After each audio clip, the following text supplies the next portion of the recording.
Fuudhee shamaa gamnisu kabajamtoota daawwattoota keenya nageenya keenya bakka jirtan maratti isin qaqqabu jecha akkuma isin beektan torbeedhaan dhimmoota aartii Oromoo irratti bifa garaagaraatiin keessummoota garaagaraa qabanii kan isin biraan geenyudha.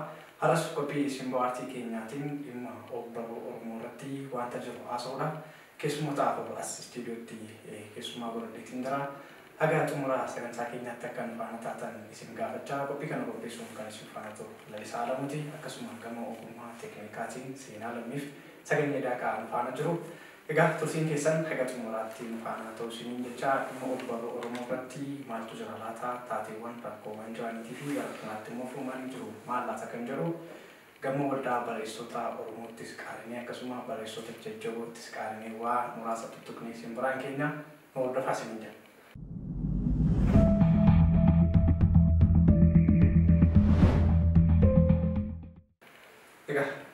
Waamicha keenya kabajanii asitti argamu keessaniif maqaa daawwattootaa fi ayyitiif eebbisiin galateeffanna. Egaa namni isin wallaalee jira jedhee yaadu tokko keessan irrayyuu isin beekuu isaaniirra immoo garuu sagantaa keenyaaf bareedaa akka ta'uuf yaada kakaasuuf illee miidhagaa akka ta'utti asii kana walirraa jalqabee daawwattoota keenyaatiin akkati wal bartuu barbaada. Kana wal badaadhaan jedhamu. Apa nama kamu? Dokter Falmatan jedhama. Asih Bisa bahasa jedhama. Yomi datang.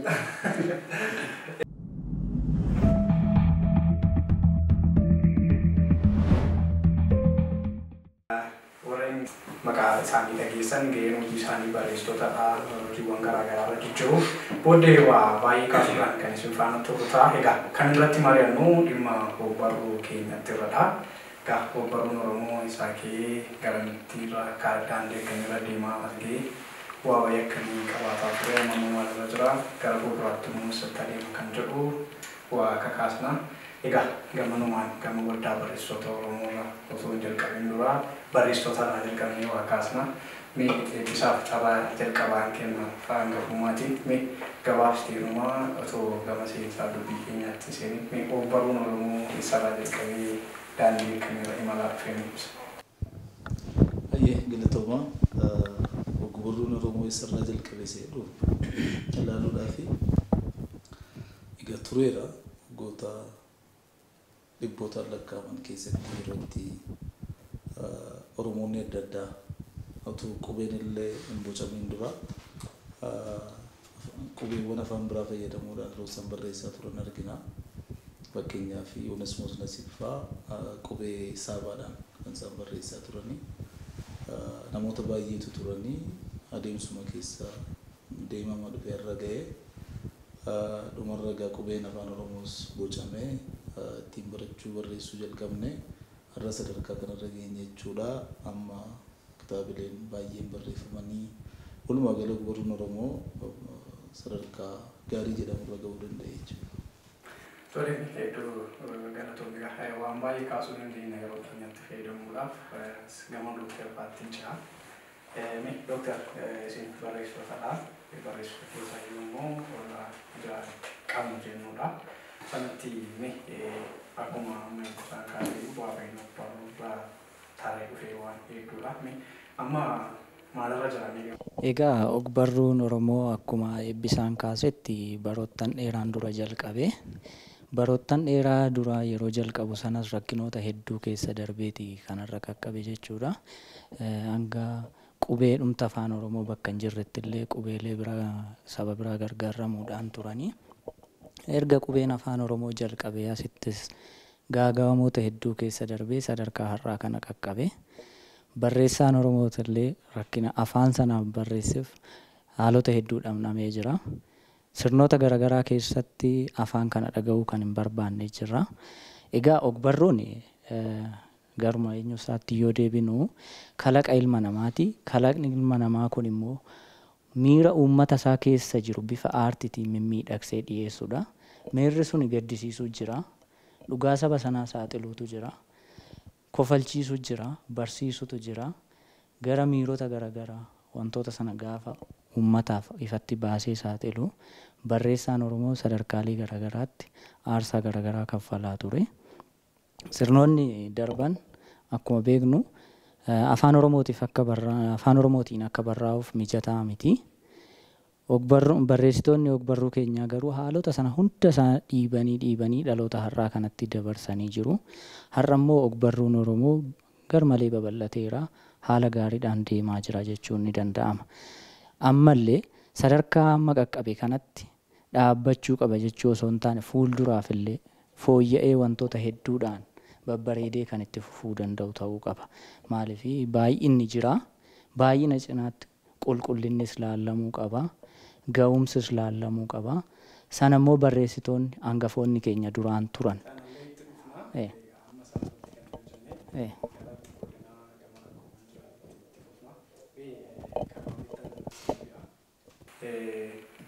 Akka ogbarruutti akka gammachiitiin akka impaayera Itoophiyaa kana keessatti haga saba kanaatti haga baay'achuu qabu akka guddachuu qabu ogbarruun Oromoo guddanne sirnoonni darban immoo yookaan saboonni biraan immoo barreessitoota qabanitti fayyadamuudhaan seenaa Oromoo irratti daba hedduu hojjetaniiru. Ogbarruun Oromoo haga ga'uu qabu ga'uu dhabuunsaa akka sabaatti sabni kun aadaan isaa eenyummaan isaa akka inni ifa bahee hin mul'anneef dhiibbaa saba kanarraa geessisudha. Cuucaafaa jiru seenaa hatamuu fa'aatti barreessitoonni seenaa baay'ee heddummachuu qabu. Gama sabaatti miidhaan miidhagama kanaa. Kan darbe beekamaadha. Afaan Oromoo barreessuu miti dubbachuun yeroo itti ulfaataa ta'etu ture. Kanaaf carraa kan argatanii tu barreessitoonni akka Gaaddisaa Birruu fa'aa haasa'anii baay'ee bareeda. Keessumaa isaan aktuwaal waan ta'e ijaan arganii jiraatanii keessa darba waan ta'eef kanneen isaan dura turanis carraa argatanii waan kanarratti haasa'anii bareedaadha. Waan baay'ee keessa darbanii waan baay'ee bira darbee as nu ga'ee dhiibbaa nurraan ga'ee haa ta'u malee har'a wanti irra jiru gama tokkoon gaariidha. Gama tokkoon immoo wantoonni xiqqoo nama mufachiisan jiru. Barreessitoonni baay'een dhalataniiru. Dubbistoota baay'ee garuu hin qabu. Barreessitoonni baay'een dhalataniiru. Barreessitoonni jajjaboon garuu muraasa. Kitaabonni 2014 dura barreeffaman yoo ilaalle baay'inni isaanii dhibbootaan lakkaa'amu. Har'a 1000 keessa jirra. Baay'inni kitaabolee baay'eetu jiru. Sana qofaa miti namni tokko har'a haga kitaaba 30 ol eebbisaa kaasuu dandeenya. Barreessuutti qaqqabeera jechuudha. Kanaaf guddinni karaa babal'inaa jira. Dameewwanis jira. Kalaqa irratti kan xiyyeeffate ture kana dura seenaawwan jiru amma. Xiinsammuun jira. Saayinsiin diinagdee illee jira. Darbee ni mul'ata. Kun gaariidha. Dameen ogbarruus bal'ateera akka afaan Oromootti. Guutummaatti garuu xiqqoo kan namatti ulfaatuu fi dhiibbaa nurraan ga'eera jedhee kan yaadu irratti hojjetamuu dhabuu isaatiin bakka dhabuu isaatiin dubbistoota gaarii dhabuu isaatiin haga deemuu qabu. Haga uummaticha madaalu irra ga'ameera jedhee yaadu. Baay'inni jira akkuma jenne waan baay'een garuu hir'inaaleen keessumaa dubbistoota dhabuun barreessitoonni mataan isaanii dubbistoota yoo jenne gaaffii nutti uuma. Kanaaf hamma ta'e gaarii deemeera. Karaa biraan immoo gaarii kan ittiin deemne jira jedhee tan yaada. Tole mee hedduu galatoomii gara yoomiyyuuttan jijjiira yoomiyyuudha. Gama waldaa barreessitoota Oromootiin pirezidaantii waldichaadha. Gama sanaan paartiiwwan jiran danqaawwan jiran booddeelee kan itti fufu ta'a. Amma gama sadii wantooti kaa'aa gama ogbarruutti waan baay'ee kaasuu dandeenya. Yeroo kanatti mee ogbarruun Oromoo danqaawwan hedduutu jira. Komiiwwan hedduutu jira. Gama barreessitootaatiin barreessitoonni Oromoo yeroo ammaa kana jiran hagam kitaabota Oromoo quba qabu laata jettee adda barreessitoonni hagammatti egaa 2003 ta'uu danda'u. Isaan barreessitoota jedhaman kun ogbarruu Oromoo guddisuu keessatti achi dhufa ogbarruu keessatti daandii imala ogbarruu keessatti hagam quba qabu jettee adda barreessitoota irraa jalqabna kan dubbistootallee walitti dhufna. Galatoomi egaa seenaa ogbarruu Oromoo haga tokko tuttuquu yaalaniiru. Duraanii maaltu ture danqaa kan ture kan jedhu hiriyoonni koo kaasuu yaalaniiru. Kan ammaa fi kan amma keessumattuu kufaatii dargii dura kan turan akka lamatti ilaaluu hin dandeenya danqaawwanii gama ogbarruutiin jiran. Suni isaaf utuu hin ta'in itti dabalamee wantoota jiran wanti furamee xiqqoo jiru garuu nurraa wanti eegamu kan nuti hin bahatiin kan jirru. Eela kan jedhu amma kan Pirofeesar Asaffaan barreesse tokko keessa haga kufaatii dargiitti gufuuwwan ogbarruu jedhanii kan kaa'an jiru. Keessumattuu duula gosa gaalomii yookaan assimilation kan jedhan suni warri gita bittaa Habashaa kuni duula gosa gaalomiitti kan isaan gaggeessaa turanidha Oromoo irratti akka aadaansaa afaansaa ogbarruunsaa baay'ee mul'anneef assimilation kan jedhu gara isaaniitti butachuu kan jedhuu fi haga ammaa immoo darbee kan dhufe jaarmiyaa afaan kana bakka tokkotti qabu dhabu kan jedhu jechuudha. Sana amma waldaa barreessitoota irraa adda baasnee ilaaluu ni dandeenya. Fakkeenyaaf jaarmiyaa kan jennu kun tokkoon waltina kan hojjetu, waltina afaanii kan hojjetu, barreessaa kan to'atu garuu gama seera qabeessaatti. Amma waldaa barreessitoota yoo fudhatte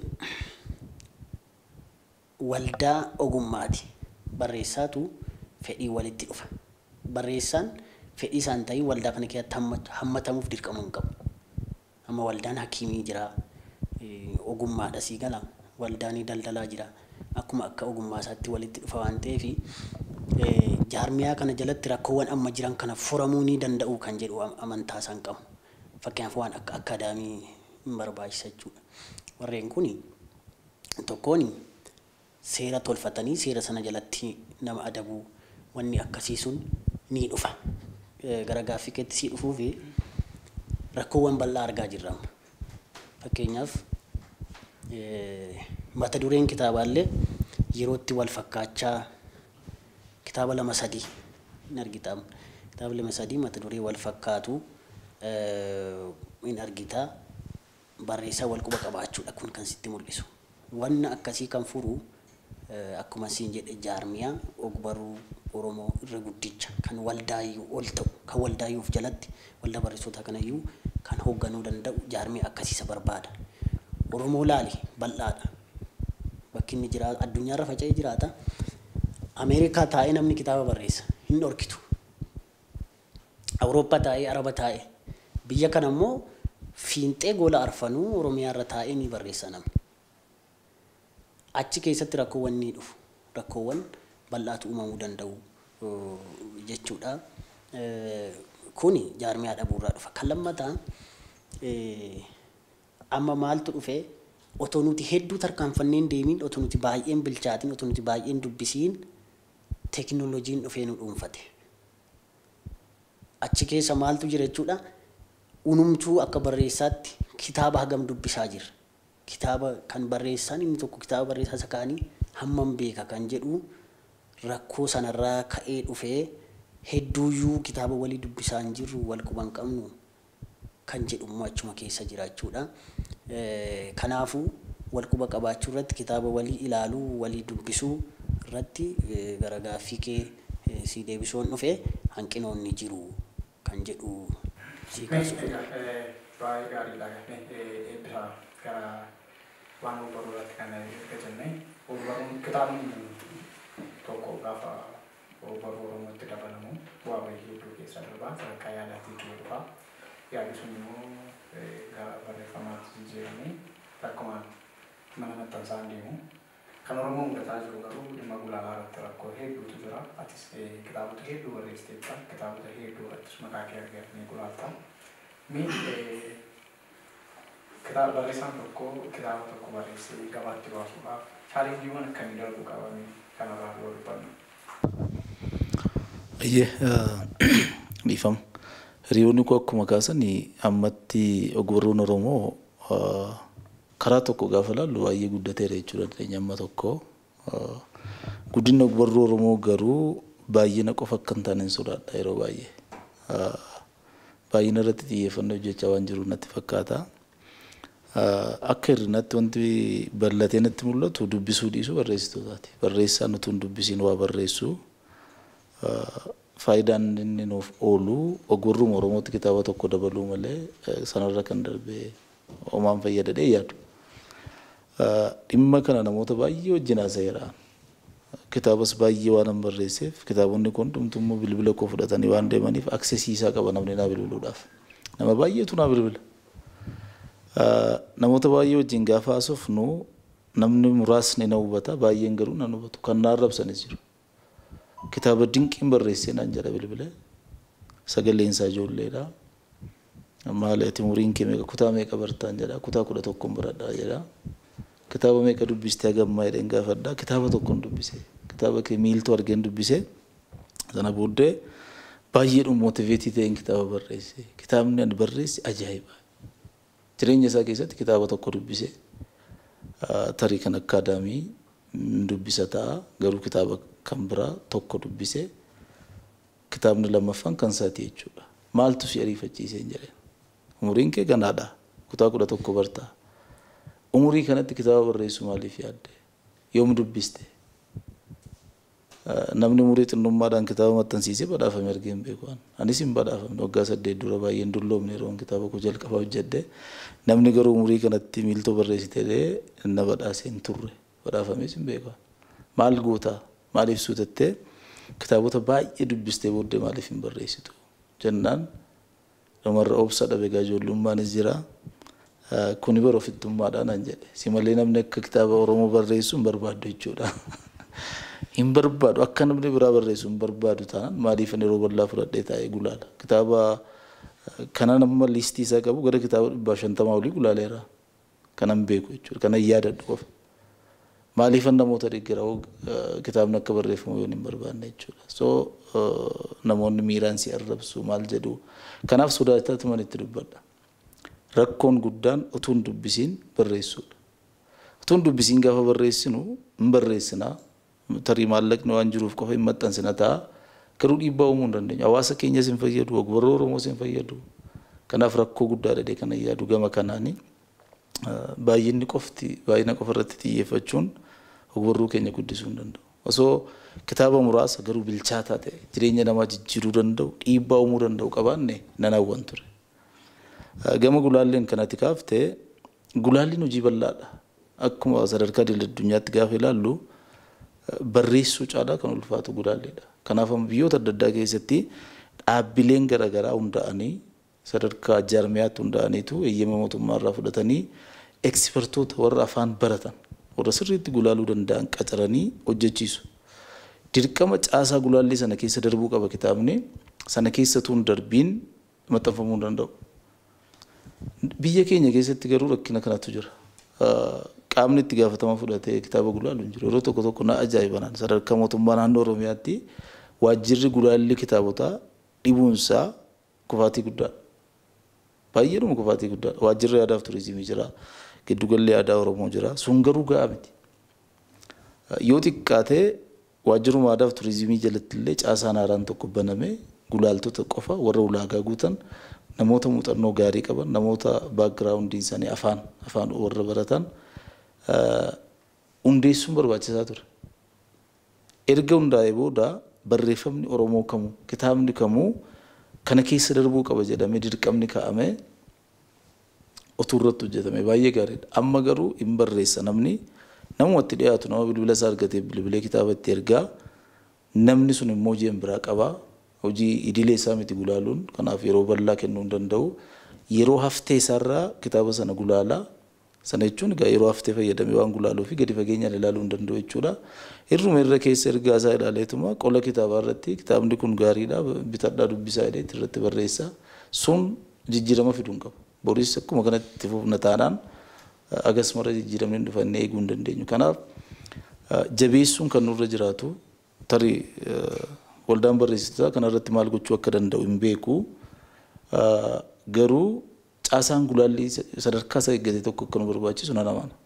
Kun waanuma biyyoonni biraas itti fayyadamu waan ta'eef kanarratti hojjetamuu qaba. Dhimma kana iddoo adda addaatti kaaseera garuu nama na dhaga'u hin arganne. Tarii irra namni na dhaga'u yoo jiraate irra deebi'aa isaa'eera. Caasaa gulaallii sadarkaa isaa eeggate ijaaruutu nurra jiraata. Yoo akkas ta'e gara qulqullinaatti dhufa deeni yaada. Ammatti garuu dhugaa dubbachuudhaaf kitaabonni maxxanfamaa jiran baay'een isaanii an kitaaban fuudhee dubbisee itti qaana'u baay'een qaba. Kanaaf rakkina kana keessaa bahuudhaa fi qaamoleen dhimmi ilaallatu hundumtuu harka wal qabatanii irratti hojjechuu qabu jedhanii yaada. Kaawwan gara keetti dhufaa ati gama waldaa barreessitoota Oromootiinis gahee mataa kee qabda. Rakkoo amma ibsaan asii kaasuu gama gulaalaatiif jiru. Waldaan barreessitoota Oromoo hagam dhimma gulaala irratti hojjetaatii jira. Barreessitoonni immoo hagam isin beekume gama kana. Gama gulaaliitiin yoomiyyuu dura tuqeera. Waldaan barreessitoota Oromoo ogummaa sana deeggaruuf kan dhaabate namoonni ogummaa barreeffamaa irratti hirmaatan walitti qabamanii waldaa hundeessanii fi waldaa ogummaa sana jajjabeessuuti. Dhimma gulaalii irratti yeroo tokko tokko waldaan nan fudha.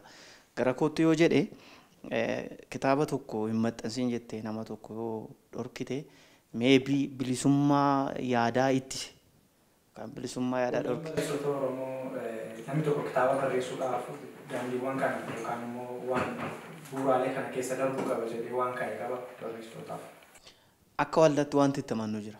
Barreessaan tokko yoo xiqqaate maaliif muuxannoodhuma keenyarraa kaasnes wanti ilaallu barreessaan tokko kitaaba maxxansuu fi tokko dubbisuu qaba. Kitaabolee baay'ee dubbisuun dirqama isaati. Fakkeenyaaf walaloo tokko barreessuudhaaf akka moodeelaatti yoo fudhanne Anaaniyaa namni Anaaniyaa hin dubbisne kitaaba walaloo tokko barreessuudhaaf gaafa ka'u baay'ee na dhiba'ana. Maaliif kitaaba jira jedhamudha afaan Oromoo keessatti. Kitaaba kana namni hin dubbisin fakkeenyaaf kitaabolee jiru jedhamu walaloo barreessate kitaabolee walaloo maqaa gaarii qaban afaan Oromoo keessa kan jiran afaan biraa wallaale jechuudha. Kan kana hin dubbisne kitaaba walaloo nan barreessa yoo ta'e jedhe namni sun walaloo Oromootiif maal dabala? Kitaaba asoosamaa gaarii gara asoosamaa tuutiin darbee fanas hin qabu.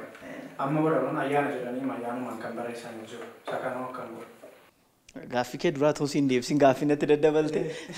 Gara walalootti yoo dabareedhaan yoo hundeessutti naanna'e yeroo keenya deema waan ta'eef waluma akkana.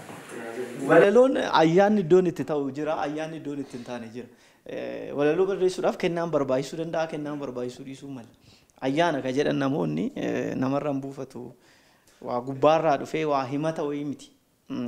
Walaloon akkamiidhaa yaadadha. Yaadaa fi jecha wal quunnamsiiftee wal hunachiiftee barreessita. Isa kanaaf yeroo itti kennaa ta'u jira, yeroo immoo ogummaadhaan fiddu jira.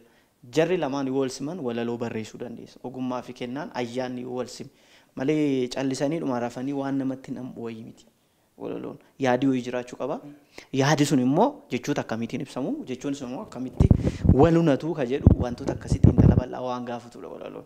Kanaaf ayyaana qofaa miti jechuu barbaade. Kana barbaadeen kan nuti lafaa kaanii ayyaana walaloon qabaa waltajjii irratti nam dubbisan kitaabuma barreessaa jirantu jira fansii kaasa. Dogoggorri guddaa walaloo irratti jiru maanni seete walaloon namootaaf mana rukutuu jedhan sana mana rukutuu ka jedhu jecha dogoggoraa ta'ee nama naanii wal hunachuu jechootaa qofaadha jedhanii kan amanan jiru.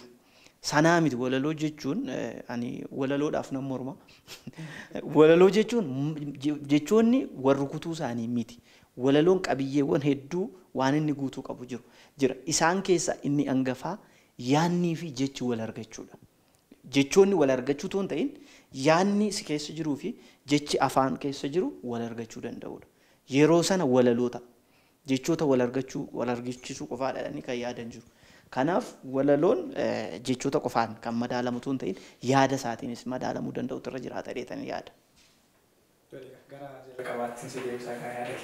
Gara jalqabaatti yeroo deebi'u namni tokko kitaaba barreessuudhaaf inni jalqaba dubbisuu dirqama irra deddeebi'e.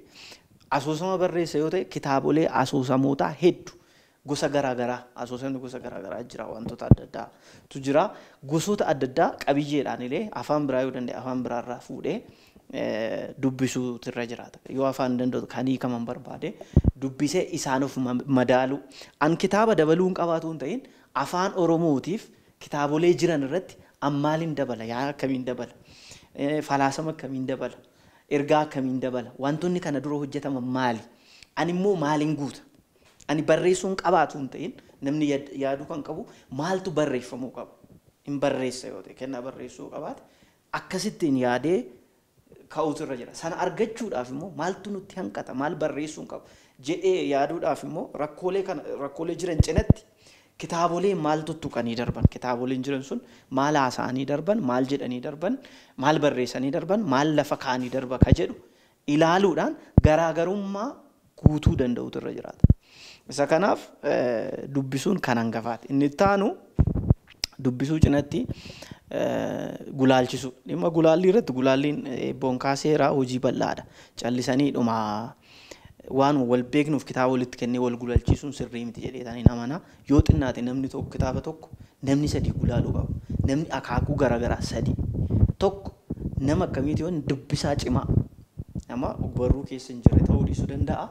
Nama garuu ogbarruu jaalatuu fi mi'aawuu ogbarruu beeku kitaabolee maal akka fakkaatan namni beeku gulaaluu danda'u qaba. Inni lammataan immoo ogeessa saayinsii sana barate afaan barate wantoota sana tokko litireechariitti ogbarruutti dhiyaatan namni barate gulaaluu danda'utu irra jiraata. Inni sadaffaan nama yaadannaan siin jedhu umuriidhaan ta'uu danda'a. Fakkeenyaaf afoola irratti yoo ka xiyyeeffattu ta'e nama waa'ee afoolaa irratti muuxannoo fi yaada gahaa qabu. Yoo waa'ee saayinsii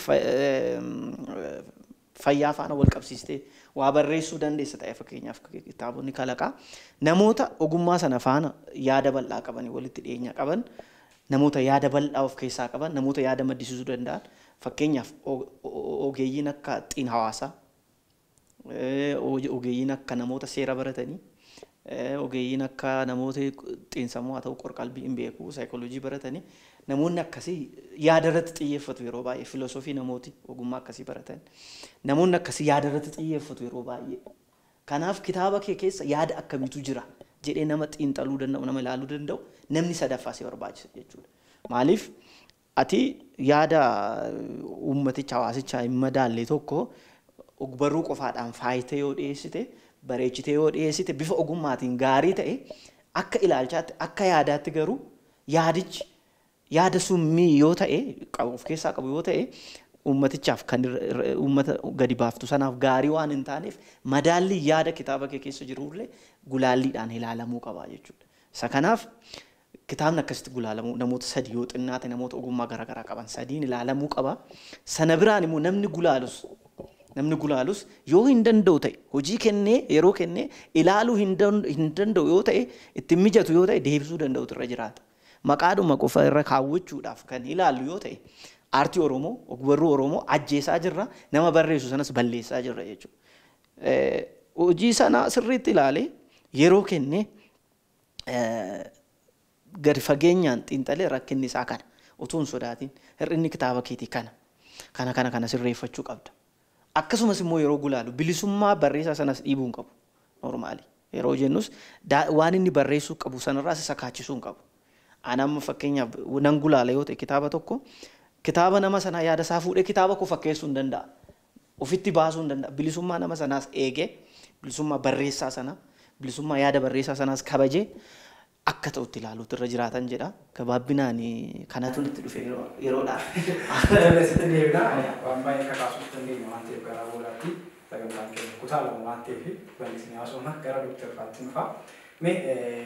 Dooktar Lama keessanii gaafa dhufu waan gulaalafatti waan baay'ee kaasanirra kitaabonni saayikooloojii gogaa barreeffamu yeroo ammaa kana keessatti gaaffii kana illee gadda yoomuu kaafadheesin ture akka ogeessa walaloo kanatu akka kanatu kitaaba saayikooloojii gulaala yookaan immoo akka ogeessatti sammuu akka yoomuu fa'aa kanatu gulaala asoosamas yeroo namni barreessu dantaawwan namoota garaagaraatu gulaala. Abbaatti dhabuun fakkeenyaaf nama ogeessa kitaaba saayikooloojii tokko ogeessa saayikooloojiitii fi kan amma kana wal kaasee aangilii sanaan gulaaluu dhabuun ogbarruu Oromoo irratti dhiibbaa geessisaa jiramu hin jiru jettanii argina akka ammaatti. Yaadota baay'ee obboloonni koo kaasanii jiru. Gaaffii ati gaafatte dhiibbaa geessisa kan jedhu irratti dhiibbaa sirriitti geessisa. Tarii barreessaan sun yoo ofiidhuma isaaf achi keessa jiraatiin alaa dhufee barreessa taanaan saayikooloojii irratti barreessa yoo ta'e tarii ogeessa saayikooloojii sana ta'uu qaba ofiisaatiif jalqaba yookiin immoo dubbisuu danda'uu qaba waan saayikooloojii sana.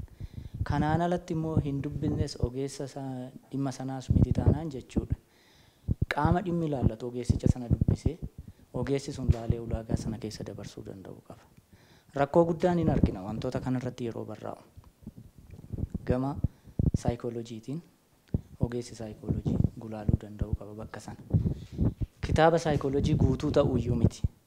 Bakkuma itti saayikooloojii tuqu mata dureedhuma tokkollee yoo ta'e kitaabicha keessa bakka sanatti ogeessa sana qunnamuu qaba. Ogeessa dhimma ogummaa fayyaa ilaallata yoo ta'e ogeessi fayyaa bakka sanatti ilaaluu danda'uu qaba. Ogummaa fayyaa keessatti waan garaagaraatu jira. Wantoonni sun ogeessi bifa kamiin ilaala?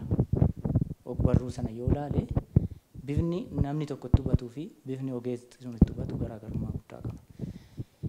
Waa hedduu barreessina ka miira uummataa barreessina kalaqaadha ogbarruu waan ta'eef kalaqni sun immoo waan uummata keessa dhugaa uummata keessa jiru bu'uureffachuudhaan barreessinee bifa aartiitiin barreessina hanga ta'etti ogummaan poolisii jiraachuu danda'a.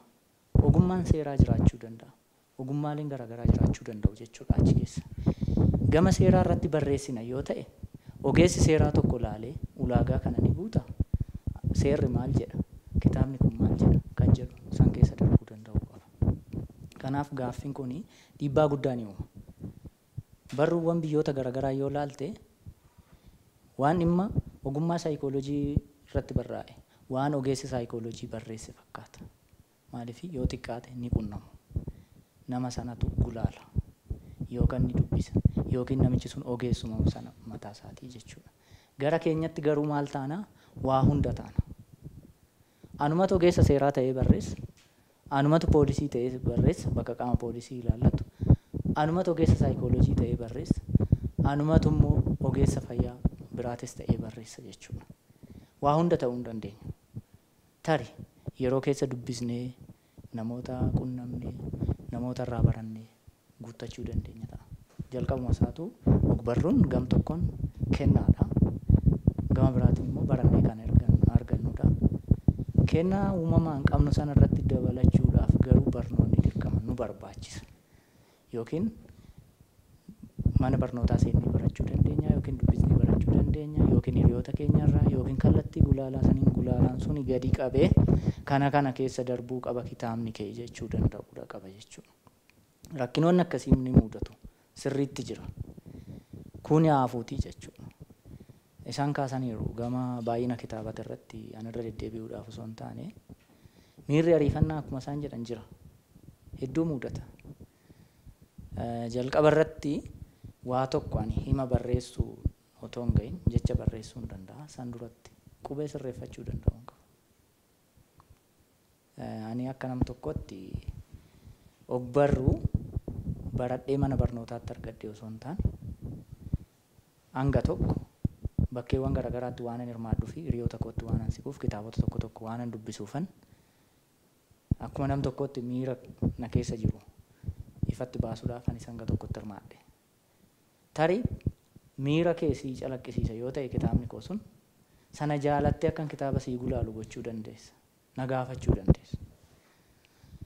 Iddoo sanarratti wanti ilaaluu danda'u qabu barreessaan sun falmataan kitaaba waan barreesseef gulaaladha ulaagaa gulaalaa guuta kan jedhu kaasuu danda'uudha qaba ture. Waanan fedhii kee dubbadheef qofa waan kitaabni koo sitti toleef qofa otoo ulaagaan guutiin ani ulaagaa gulaalati ni darba. Kitaaba kan naa gulaaluu qaba jennee yookiin gara kootti fiduu danda'uu dhiisuu qaba. Yookiin immoo ani gulaalaa miti miiruma koon barreessee ogbarruu akkuma uumamaan kan naa kennamee fi hanga tokko kanam adeemsa keessa baradhe irraa itti dhufe. Kanaaf gulaaltota biraa gulaalchisi yoo jennee dubbanne illee miira ofittummaatiin nu hubachuu dhiisuu osoo hin taane nama hubatee fuulduratti namni kun gaarii naa yaadee jedheetoo hubachuudha danda'uu qaba nama biraa soqu. Maaltu mudatee kana dura anas akkuma eebbisaan kaasee kitaabonni natti ergaman jiru. Anumti mataan koo ulaagaa gulaalaa guutaa kan jedhu anaaf gaaffii guddaadha. Tarii isaaniif gaaffii ta'uu dhiisuu mala. Yaada kana deebisee kenneefin gulaaltota biraallee yeroon itti barbaadeef jira. Wantoonni akkasii kuni dhiibbaa guddaa ni uuma. Ariifachuu qofti ga'aa miti. maaliif irra teenye waan jiru ogbarruu Oromootti coba tokkoon dabala yoon ta'e ani lakkoofsa barreessaatti qofa dabalamuudhaaf barreessuu osoo hin taane waan barreessitoonni kana dura barreessan sana caalaa waan gaarii tokko barreessee isaan irraa barnoota argadhe isaan caalee argamuudha. Warri nu dura akka isaan caalluuf malee akka isaanii gadi ta'anuuf miti. Kanaaf barreessaan tokkos bifa sanaan hubatee barreessaan itti aanu akka isa caalee argamu kallattii sanaan jajjabeessuudhuma malee lakkoofsuma keenya dhibbarra jirraa kuma ga'uu danda'uu qabna jechuu duwwaanis anaaf gahaa miti. Yookiin gara keettan dhufaa yeroo dhimma itti fayyadamuuf meeqa rakkoowwan jiran kana cuunfinee hoggaa laallu yeroo ammaa kana gama gulaalaa rakkoo jiru gama barreessitoonni osoo milchaatiin barreessuu irratti jiru gama dubbisaa dhabuu Oromoo dubbisaa dhabuu kan jiru kana gaafa cuunfinee laallu rakkoowwan baay'ee kana furuudhaaf haagi wayii jaarmiyaan dhaabbatee tokko isin gama barreessitoota Oromooti meeqatu gaafii qobraas hin gaafatin haga ammatti miseensi keessan miseensi waldaa barreessitootaa meeqadhaa kitaabni isin biratti bifa waldaatiin galmaa'ee jiru moo meeqa isaanii tilmaama? Tilmaama miti miseensa keenya hin beekna amma nama 210 irra jirra. Miseensa barreessitoota? Barreessitoota. Kanarra jirra rakkoo ati naa kaastee fi ogbarruun finna uummataati jedhu warri saayinsii isaa beekan. Finna jechuun beekta. Ogbarruun finna fira uummataati jechuun finni kee yoo ati boose si wajjin boha. Yoo ati gammadde si wajjin gammada. Nami ogbarruu tokko finna fira uummataa yoo ta'in ofiis hin jiru uummataafis hin jiraanne ofiis finna fira uummata sanaa miti jechuudha. Rakkoo bal'aan as jira.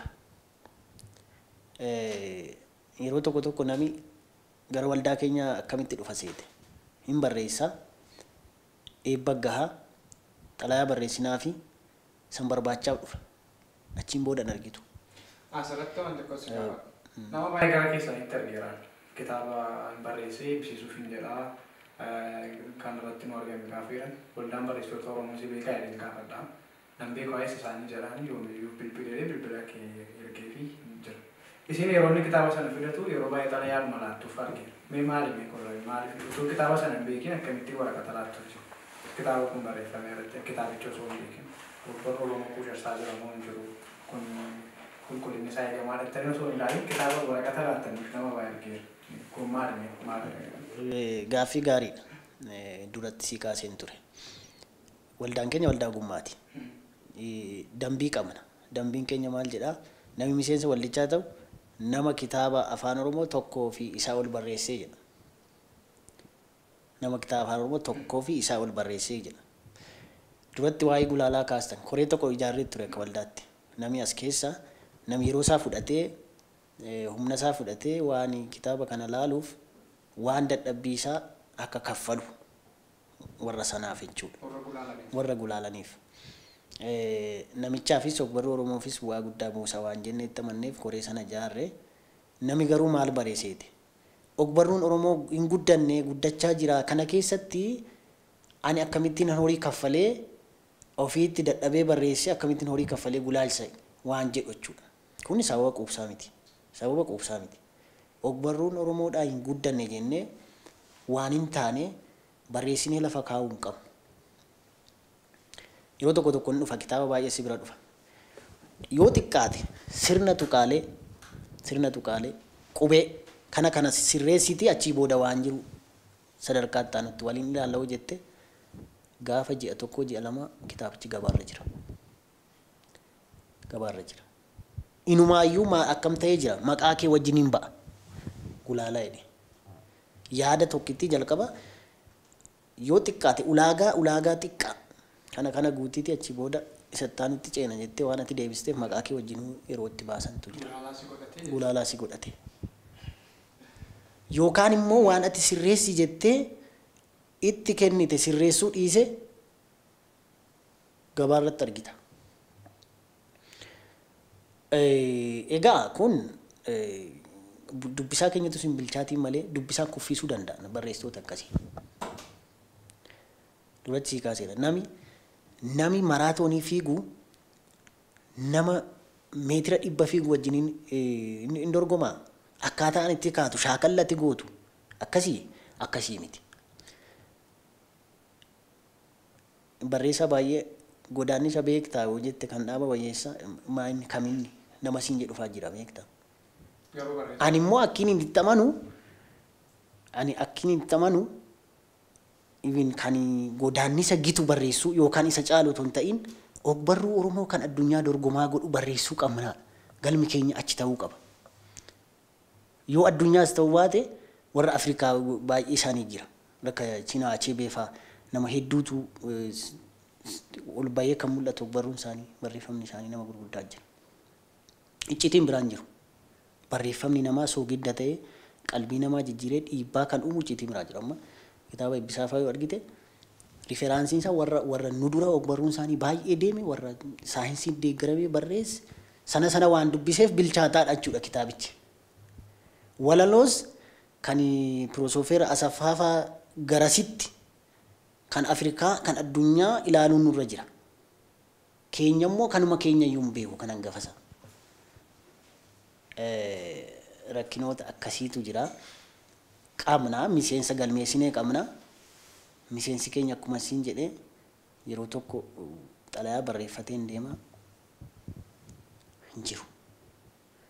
Achi booda garuu akkuma siin jedhee kitaabi kee eebbisiisuuf ulaagaa hin guunne jettee akka waldaatti namicha dhoowwuu hin dandeessu. Humni waldaa kun qabu yos maal qulqullina ogbarruu eeguu irratti maaltu akkamittiin taa'e? Falli isa garana jira. Amma nama dirqamsiiftee akka gabaatti hin baane maal gochuu otoo hin ta'in tokkoon akka amma mari'ataa jirru kana. Nami jabaatee bahuu danda'u nama akkamiiti jabaachuuf maal gochuu qaba kan jedhu miidiyaa irratti teessee mari'attee namni si caqasee achiin jijjiiramuu danda'udha. Tokko isa kana. Lammataa yoo danda'e namni walitti dhufee wal jala yaa'e gara ogummaadha miti. Ogummaa sanaan yoo wal deeggare nama wal bilcheessee wal baasuu danda'a. Dirqama seeraa gamanatti wantoonni hedduun nuti hojjechuu dandeenyu jira. Sanuun hojjenne. Jaarmiyaaleen barnootaa amma waan akka yuunivarsiitii maal jiru ogeessatu jira achi keessa. Ogeessi afaanii jira, ogeessi saayikooloojii jira, kan fayyaa jira. San wajjin walitti hidhuu. Yeroo hedduu leenjiiwwan British Council wajjin leenjii wal dubbisnee qopheessine nama dhufee irratti hirmaatu dhabne. Miseensuma yoggaa afeerte dhufeetti hirmaatee leenjii irraan fudhatu. Maaliif yoo jette tokkoon waan biraa hojjechaa as mudirree ogbarruu keessa jira. Hojii isaati sadanqa. Sa'aatii 12 guutuu hin jiru namichi. Addunyaa biraa keessa jira. Amma duratti waan gulaalaa kaastan malee namni asoosama barreessu namni walaloo barreessu nama addunyaa biraa keessa jirudha. Dhaawatuma sirreeffannaan amma wanni nu itti waldaas ijaarree suutuma suutana kakkabeebsinee namoonni dhufanii kitaabnis gabaatti akka bahu kan jajjabeessitu dhaawatuma keessa dubbisaan keenyas bilchaatee barreessaan keenyas bilchaatee waan hunduu tooratti galaana. Maaliif seenaan ogbarruu keenya yeroo dhiyoodha. Ammumaan ciqilee warra dhaabdee kun akkas jettee hedduu wanti jettee haguma argachuu qabnu yoo gabaarraa dhabnaa kan qeeqnu dhabuu mallaa kan jedhuun suutuma suuta wal sossobaati kan namni wanti jaaru. Garuu hojii guddaan barreessaa bira jira. Nama barreessu sana. Ogbarruu Oromoof oogdee miti. Akka kan taanetti jallistee yoo barreessite yoo gabaatti baaste hinuma ta'a laal. Waggaa 100 kanas jira wanni barreeffame sun. Sititti arrabsamaa hafa. Hin qaqqabnammoo. Dhufneerraa, baranneerraa, waa hunda argineerraa waan hedduun waan nuti jedhamaa fi akkitti nuti ciqilfatamaa ture hedduusaa humnumaan ofirraa dhiibbannee jirra akka duraa miti kan jirru. Akka nuu ta'us hin jirru, akka duraas hin jirru suuta waan hedduu qajeelfachaa deemuu dandeenya. Amma bara dhiyoo kana ani kitaaba wajjin mana murtii dhaabadheera. Murii waan argee waggaa 7 kana. Manni murtii namicha poolisii naqabee deemetti hin kolfe. Maali wanni akkasii kun gaafa hedduun achi booda na lakkise namicha. Gaafa biraa Finfinnee kanatti waajjirri poolisii aanaa menen jiru tokko akkasuma buleessa koo wajjin nu geesseeti. Wanni isin barreessitan hunduu waan biyya diiguu jedhe. Dubbistee taa'oon jedheen afaanuun beeku laal namichi. Waan isin barreessitan hundi waan biyya diigu. Wanni isaan dhaalaa dhufan jedha duratti kanan siin jedhe. Dhiibbaa gosa gaalomii kanan siin jedhe jechuudha. Ciqilee sana hundumaa Oromootu ofirraa dhidhiibbataa dhufee hamma teenyee haasawuu wal qajeelchuu waan bilchaataa waliin bilcheessuu ni dandeenya. Suni yooma waan siyaasaa miti. Isa garana jiraachuu teenyee haasofne waan bareedu waan Oromoo fakkaatu gabbaasuu danda'uu hin dandeenya. Hojii manaan barreessaa harka jira. Barreessaan taa'ee of ilaaluutu irra jiraata.